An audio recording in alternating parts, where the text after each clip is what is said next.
C'est dans les tuyaux depuis quelques semaines. Facundo Medina va s'engager avec l'Olympique de Marseille pour une somme avoisinant les 20 millions d'euros. L'Olympique de Marseille attendait la fin du bilan comptable de la saison passée. C'est donc le 30 juin. Et l'international argentin, on le disait depuis plusieurs semaines, hein, comme je l'ai dit, devait s'engager avec l'OM. La presse argentine disait déjà il y a 2 semaines que c'était fait. Medina privilégiait l'OM au Bayer Leverkusen. Apparemment, il attendait un changement d'agent même au 1er juillet pour s'engager avec l'Olympique de Marseille. Et maintenant, c'est fait. On va parler de ça avec Enzo. Enzo, il y en a qui taffent le mardi matin. Il y en a d'autres qui tournent des vidéos à 1h du matin lundi soir. Enfin, du coup, le mardi matin. Eh ben, j'ai envie de dire, écoute, Ariles, bonjour à toutes et à tous. Déjà, je fais mon retour sur la chaîne.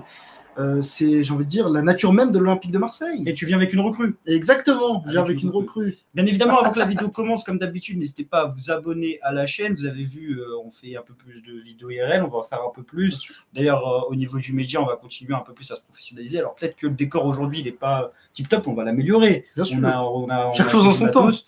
Chaque chose en son temps. L'OM achète aussi du matos. Exactement. Avait des besoins. Très bonne transition. On avait des gros besoins en termes de micro, en termes de caméra, selon certaines personnes en commentaire YouTube. L'OM avait des gros besoins en défense. C'était le secteur défaillant de la saison dernière. Moi, je notais des problèmes autant avec ballon que sans ballon. C'est-à-dire, voilà, pour évoluer sous les ordres de Roberto De Zerbi, il faut certaines qualités techniques. Sur les sorties de balles, on sait que c'est un peu le domaine fétiche de l'entraîneur italien, mais aussi défensivement. Donc, il y avait un vrai besoin. Et avant de parler de Facundo Medina, il faut évoquer ce besoin. L'Olympique de Marseille a quand même fait une saison où Derek Cornelius était un titulaire, où Kondogbia est venu jouer défenseur central. Même plus globalement, au poste d'arrière gauche, c'était pas globalement la folie. Donc on savait qu'il allait avoir des besoins. Là, on te dit que Facundo Medina vient, quand même référence en Ligue 1 parmi les gauchers de Ligue 1. Comment tu réagis globalement à cette information désormais que c'est fait? Bah écoute, oui, c'est officiel. Moi, j'ai envie de dire que c'est naturel. Medina était pisté depuis un moment par l'Olympique de Marseille. Expérience en Ligue 1, très intéressant, notamment dans les projections vers l'avant. Et donc, c'est un transfert tout à fait logique, auquel je m'attendais. Donc, je ne suis pas surpris. C'est logique, finalement. C'est un fit qui est logique autant sportivement, parce que l'OM avait ce besoin d'un central gaucher, donc il fallait un genre de référence mais aussi au niveau du tempérament. Medina, c'est un joueur qui semble parfaitement fité avec l'environnement de l'Olympique de Marseille, caractère volcanique, agressif. Il a aussi ce vice, je pense que c'est important dans un vestiaire, de ne pas avoir des joueurs transparents. Rien à voir avec soi contre soi. Ouais, voilà. Un peu comme Guendouzi, mais voilà, Medina vraiment argentin, donc c'est un peu dans les veines.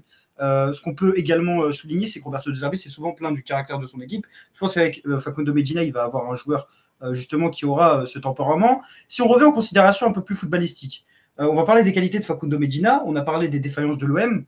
Moi, dans ces qualités, la première chose que je peux noter, c'est vraiment les qualités balle au pied, notamment par la passe. Et je pense que c'est là où il nous a un peu surpris avec le RC Lens, c'est sa prise de risque, ses projections, mais aussi sa qualité de passe, autant dans les passes qu'il va réaliser, le nombre de passes qu'il va réaliser, mais dans le pourcentage de passes réussies. Bref, c'est un joueur qui nous a montré qu'il avait la qualité technique pour passer le cap du RC Lens, ce qui n'est pas le cas de tous les joueurs du RC Lens ces dernières saisons. On en a eu beaucoup qui se sont surtout démarqués par des qualités physiques, une capacité à répéter les courses. Et pour moi, Medina, genre, quand je regardais 2 ans en arrière, la saison Tudor, l'avoir, c'était pratiquement un choix logique, mais ça me paraissait aussi être un choix impossible.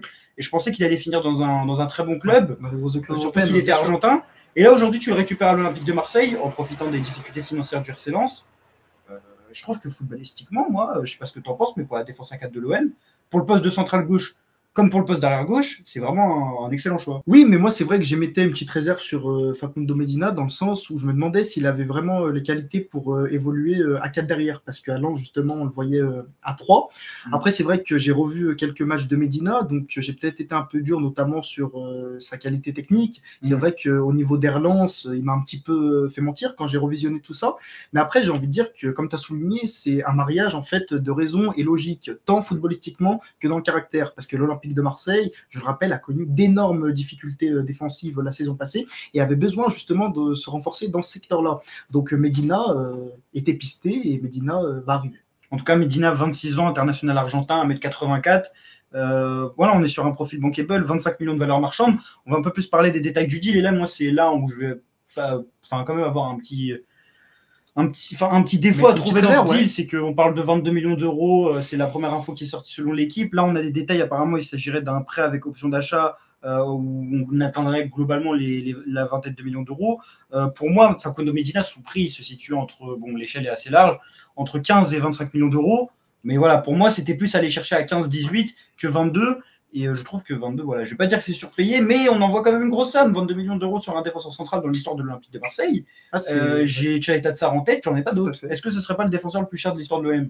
Ah bah sans doute, hein, parce que plus de 20 millions d'euros pour un défenseur central à l'Olympique de Marseille, c'est vrai que c'est énorme. Moi je t'avoue que Medina, pour moi, sa valeur marchande se situait entre 15 et 20 millions d'euros. J'aurais pas mis plus de 20 millions d'euros sur ce profil. Après 20, 22, c'est vrai qu'il était quand même dans les papiers de grosses écuries européennes. C'est quand même un défenseur qui est référencé, qui est performant à Lens depuis maintenant des années en Ligue 1. Donc le prix n'est pas non plus exorbitant, mais c'est vrai que dépasser les 20 millions d'euros, on peut émettre une petite réserve. Référence en tout cas en Ligue 1, Facundo Medina, on l'a dit, quand même pas mal de saisons complètes au RC Lens. La dernière, alors que le secteur avait été amputé par les départs de Kevin Danso et de Kusanov. Si on parle plus globalement, il a également une expérience européenne, étant donné qu'il a disputé la Champions League avec le RC Lens. D'ailleurs, Lens avait battu Arsenal, même si le parcours n'avait pas été non plus exceptionnel. Ils avaient été reversés en Europa League. Également avec la sélection. Alors peut-être que je dis une bêtise, mais lors de la Copa América, Balerdi n'avait finalement pas été retenu. Il était plutôt présélectionné que retenu. Lui avait été retenu. Et j'ai l'impression qu'en sélection, Scaloni lui a plus fait confiance qu'à Balerdi, dans le sens où il le considère comme une vraie possibilité. Oui. Une alternative, tout à fait. Une vraie alternative. Justement, pour l'adaptation, on parlait du caractère, etc. Pour moi, il est clairement OM compatible, tu vois. Je vais peut-être faire une opposition avec Lilian Brassier, qui me semble être un joueur un peu plus yaourt nature. Ah oui, exactement, tout à fait. Là, au niveau du caractère, Medina, c'est autre chose. Hein. Donc, c'est un joueur volcanique qui a le profil pour évoluer à l'Olympique de Marseille. On le voit notamment en termes de body language sur le terrain. Il en veut. Même de signe, caractère. Même de signe. Le deal, tu le fais parce qu'il veut absolument venir. Bien évidemment. En fait, c'est un joueur qui veut l'Olympique de Marseille et l'Olympique de Marseille veut Medina. Donc, dans tous les cas, c'était amené à se faire. Et exactement. Maintenant, si on parle d'utilisation, moi, je vais quand même mettre les pieds dans le plat. Hein. Pour moi, très simplement, il va venir latéral gauche. Je ne vois pas une défense centrale avec Balerdi 1m87, Medina 1m84. Je pense que tu as besoin un peu plus de taille. Ce qui est bien avec son profil, du coup, on a dit qu'il connaît la Ligue 1, il connaît la Champions League, mais il est aussi polyvalent. Il faut savoir qu'initialement, dans une défense à 4, il joue latéral gauche, mais il t'offre cette possibilité de jouer défenseur central. Moi, je pense très sincèrement que l'animation défensive de l'Olympique de Marseille va être une défense à 4 qui se transforme en défense à 3 avec ballon. Donc un 4-2-3-1 qui se transforme en 3-3, un peu comme au début de saison la saison dernière. Et je vois Medina latéral gauche. Toi, est-ce que c'est la même chose ou est-ce que pour toi c'est vraiment central à côté de son compatriote Balerdi? Non, moi, je serais de ton avis, je le verrais plus évoluer à gauche, Medina, et je trouve que ce serait le plus cohérent, hein, notamment en termes de projection. Et puis, comme tu l'as souligné, par rapport peut-être au déficit un petit peu de taille, hein, 1m84, c'est vrai que bon, on a l'impression que c'est grand, mais dans le football, en termes de centrale, on peut faire plus grand. Mais en tout cas, c'est un joueur, oui, qui est polyvalent, qui peut apporter des solutions, tant avec et sans ballon. Et justement, c'est important dans une défense centrale, même notamment en cas de blessure, où il peut jouer à plusieurs postes. Et ça, c'est pas négligeable. Je suis en train de regarder les minutes disputées parce qu'on parlait aussi de la fiabilité technique, mais il faut aussi parler de la fiabilité physique. 2600 minutes, 3400 et puis également 2800 sur les 3 dernières saisons. Je n'ai pas évoqué la saison 21-22 où il était déjà au RC Lens. Je vais regarder ça tout de suite. Mais voilà, on a un élément qui est fiable techniquement, qui est fiable physiquement, que moi je trouve compatible de par ses qualités intrinsèques, notamment ses qualités techniques et ses qualités balle au pied. Il y a la petite question du système, le fait que bon, la défense à 4, il n'a pas trop connu. Mais moi, on a sa heatmap sous les yeux, elle va s'afficher. Je trouve sa heatmap ressemble énormément à celle d'Amir Murillo cette saison, et elle ressemble aussi à la heatmap d'un arrière-gauche qui se transforme en défenseur central avec ballon. Et quand on regarde les équipes qui prennent un football de possession, dans leur changement d'animation, notamment celles qui sont en 4-3-3 ou en 4-2-3-1, qui passent en 3-3, qui a un système privilégié par les entraîneurs avec ballon, tu prends Manchester City, tu prends Arsenal, on retrouve souvent ces centraux techniques qui jouent latéraux. Voilà, c'est tout à fait ça. C'est notamment dans le football de Guardiola ou même potentiellement d'Arteta ou de tous les techniciens voilà, qui veulent évoluer dans ce système-là. Et Roberto De Zerbi, justement, est de cette école. Donc, ça permet justement d'avoir un joueur qui est polyvalent et qui peut jouer à différents postes avec puis sans ballon. Donc, ça, c'est intéressant. Et notamment en termes de projection. Tu parlais justement de sa heatmap, mais tu vois justement que c'est un joueur qui se projette énormément durant les rencontres, qui apporte le surnombre offensivement. Et c'est très, très important, ça, dans le football de Roberto De Zerbi. En tout cas, avec Medina, on a une nouvelle recrue dans le secteur de la défense qui était secteur prioritaire. On a déjà eu Egan Riley qui devrait être un peu la doublure, voire le futur en cas de départ de Balerdi l'année prochaine. Là, on a Medina qui vient renforcer soit le poste de latéral gauche, soit le poste de central gauche.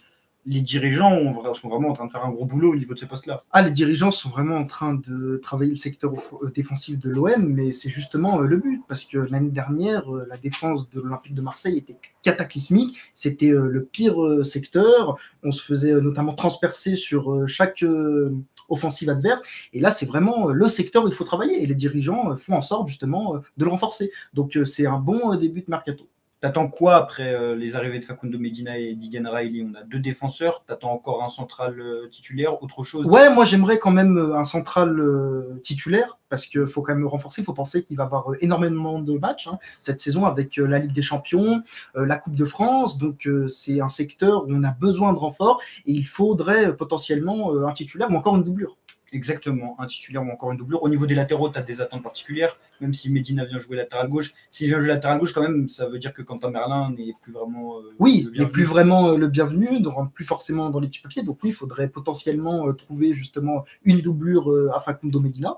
Donc oui, peut-être vraiment, moi, en fait, j'axerais vraiment sur le fait des doublures, parce que c'est une saison, encore une fois, je me répète, mais il y aura énormément de matchs, il va falloir doubler les postes. Et ça, c'est vraiment très, très important. Doubler les postes, ramener de la qualité, 22 millions d'euros, peut-être un des défenseurs les plus chers de l'histoire de l'Olympique de Marseille. C'est important de le préciser.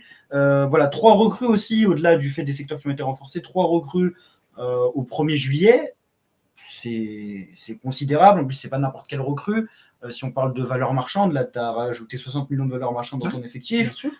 Tu penses quoi de ce début de mercato globalement Bah écoute, c'est un début de mercato très satisfaisant. Déjà 3 recrues alors qu'on n'est même pas encore en juillet. Je ne sais pas si on a forcément connu ça dans les annales du club. Et puis ça prouve que tout simplement ça travaille. Ça travaille énormément. Et puis en fait, c'est un mercato aussi de coûts. C'est-à-dire qu'on a déjà notre ossature et on va chercher justement différentes alternatives et coûts. Par exemple, Angel Gomez, c'est une opportunité de marché très très intéressante. Donc poursuivre ainsi et travailler de manière cohérente. En plus, avec Angel Gomez et Medina, c'est ça qui est assez sympa, c'est que tu affaiblis aussi 2 concurrents de l'Olympique de Marseille nordistes. Alors Lens, on pourrait dire qu'on leur donne 22 millions d'euros, mais ils ont des difficultés financières. On n'est pas sûr de savoir que ces 22 millions d'euros seront investis sur le marché, peut-être la moitié. On verra. Angel Gomez, tu le prends à Lille. Franchement, c'est assez sympathique. Et puis on va voir comment ça va continuer pour le mercato de l'Olympique de Marseille. Voilà, en tout cas, moi je suis. Mais justement, je vais rebondir sur ce que tu as dit et je trouve ça quand même pertinent et cohérent de recruter en Ligue 1, notamment on l'avait dit sur les dernières vidéos, mais justement affaiblir entre guillemets des concurrents directs, prendre des joueurs made in Ligue 1, donc il n'y a pas forcément besoin de s'adapter et de s'acclimater. Donc je trouve vraiment ça pertinent et cohérent de la part de la direction de l'OM. Ouais, la direction de l'Olympique de Marseille, en tout cas, a vraiment ciblé la défense comme un chantier prioritaire. Et ce n'est pas simplement des mots, c'est vraiment des actes, parce que, encore une fois, 2 recrues. On attend la suite de ce mercato avec impatience. Merci beaucoup à toi, Enzo, d'avoir participé. Je t'en prie. Si moi, je dois juste donner le mot de la fin, c'est que, franchement, Facundo Medina, je trouve que c'est, encore une fois, j'abuse pas, je trouve que c'est une excellente recrue. Aller chercher un joueur qui est aussi fiable, qui est peut-être un des meilleurs centraux gauchers de Ligue 1, qui est polyvalent, qui est international argentin, qui a 26 ans, qui vient également renforcer les internationaux argentins au sein de l'effectif. Ça renforce la cohésion du groupe. C'est quelqu'un qui connaît le contexte marseillais, qui ne va pas en avoir peur parce qu'il est venu jouer à Marseille, il est venu gagner à Marseille, il a fait beaucoup de fois, il a fait partie de cette équipe du RC Lens qui a été historique en Ligue 1. Bref, je suis hype par le recrutement de Facundo Medina et je pense que les supporters de l'Olympique de Marseille aussi, j'aime beaucoup ce genre de caractère. Tout à fait. En fait, j'ai envie de dire, Medina était fait pour jouer à l'Olympique de Marseille, tout simplement, au caractère volcanique. Au Vélodrome, il va se régaler. Et puis lui, justement, va se nourrir de cette pression-là. Donc moi, j'adore ça personnellement. Et il est argentin, donc affiliation avec l'Olympique de Marseille, logique. Ouais. Donc Balerdi, Medina, on espère que ce sera l'avenir de l'Olympique de Marseille et l'avenir de la sélection d'Argentine. On espère conserver Leonardo Balerdi. Juste, il y a des nouvelles informations sur le deal. Donc j'avais dit qu'on allait terminer la vidéo. Là, c'est en direct. Les détails du transfert de Medina à l'OM, prêt payant de 2 millions d'euros, obligation d'achat de 18 millions d'euros, 2 millions de bonus facilement atteignables. Donc c'est bien 22 millions d'euros, mais c'est un prêt avec option d'achat, modalité qui est souvent utilisée par l'OM. Voilà, et ça montre aussi que malgré cette somme qui est dépensée, l'OM ne peut pas se permettre de sortir des sommes vraiment du cash astronomique. C'est étalé, c'est sur l'année prochaine, comme pour Lilian Brassier, comme pour beaucoup de recrues. Mais moi, je trouve ça cohérent. C'est cohérent de formuler ce genre de deal. Et ça prouve tout simplement que voilà, l'OM travaille, mais n'est pas forcément en capacité, comme tu l'as souligné, de sortir le chéquier instantanément. Voilà. Dites-nous en commentaire ce que vous avez pensé de cette vidéo, ce que vous pensez du recrutement de Facundo Medina, est-ce que vous êtes d'accord avec nos analyses, est-ce que vous avez des points à rajouter. moi, globalement, j'ai rien d'autre à dire. Moi non plus, je pense On n'a a tout peut-être dit. pas assez parlé des défauts, mais Oui, Ouais. c'est vrai. Bah, après, il y en a défaut, qui reprochent l'agressivité. Oui, alors ça, c'est vrai que c'est un défenseur qui peut prendre beaucoup de cartons jaunes, qui est très véhément, très Factuellement, ça se agressif. vérifie pas. Ah, factuellement. L'agressivité se vérifie, Ouais, mais les cartons jaunes. Après, ouais, est-ce que tu vois. l'arbitrage va changer quand il va signaler? Ah oui, ça, attention, parce que c'est vrai que, en fait, j'ai envie de dire attention à ce que sa réputation ne joue pas contre lui. Ouais. Parce qu'en fait, notamment en termes des arbitres ou même des observateurs, il a la réputation d'un défenseur justement vigoureux, agressif, pas forcément dans le mauvais sens du terme, mais attention que sa réputation ne joue pas contre lui. Voilà. Ouais. C'est juste le doute que je peux émettre, mais sinon, c'est un recrutement, somme toute cohérent, hein, on l'a dit. Ouais, c'est ça, cohérent. Franchement, pas d'autres points négatifs. Dites-le nous en commentaire si vous trouvez qu'il y a des points négatifs au recrutement de Facundo Medina. On vous remercie énormément pour avoir regardé cette vidéo. N'hésitez pas à la liker, à vous abonner encore une fois pour nous soutenir. On se développe sur la chaîne YouTube. Il y a l'ensemble de nos réseaux sociaux qui sont disponibles. Activez la cloche de notification pour des vidéos d'analyse de l'actualité, des vidéos relais actualité. Voilà, on va bombarder sur la chaîne YouTube dans les prochaines semaines. On va s'y mettre. On va s'y mettre. Je vais m'y mettre. À la prochaine et allez l'OM.